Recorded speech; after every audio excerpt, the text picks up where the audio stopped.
ಭಾರತೀಯ ಸೇನೆಯ ಆಪರೇಷನ್ ಸಿಂಧೂರ್ ಮತ್ತು ಡ್ರೋನ್ ದಾಳಿಯ ನಂತರ ಪಾಕಿಸ್ತಾನಿ ನಾಗರಿಕರಲ್ಲಿ ಅಪಾರ ಭೀತಿ ಉಂಟಾಗಿದೆ.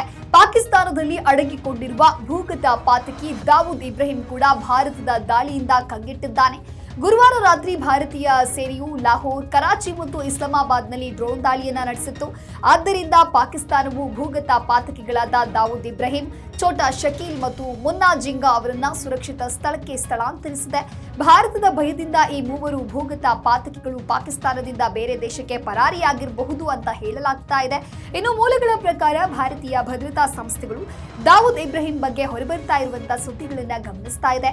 ಬಹುಶಃ ದಾವೂದ್ ಇಬ್ರಾಹಿಂ ಪಾಕಿಸ್ತಾನದ ಬೇರೆ ಭಾಗದಲ್ಲಿ ಅಡಗಿಕೊಂಡಿರಬಹುದು, ಆದ್ರೆ ಆತ ದೇಶ ಬಿಟ್ಟು ಓಡಿ ಹೋಗುತ್ತಾನೆ ಎನ್ನುವ ವದಂತಿಯನ್ನ ಭಾರತದ ದಾರಿ ತಪ್ಪಿಸಲು ಉದ್ದೇಶಪೂರ್ವಕವಾಗಿ ಹರಡಿರುವ ಸಾಧ್ಯತೆ ಕೂಡ ಇದೆ. ಆದ್ದರಿಂದ ಭಾರತೀಯ ಭದ್ರತಾ ಸಂಸ್ಥೆಗಳು ತಮಗೆ ಬರುವ ಮಾಹಿತಿಯನ್ನ ಪರಿಶೀಲಿಸಿ ನಂತರವೇ ಕೇಂದ್ರ ಸರ್ಕಾರ ಈ ವಿಷಯದ ಬಗ್ಗೆ ಪ್ರತಿಕ್ರಿಯೆಯನ್ನ ನೀಡುತ್ತೆ.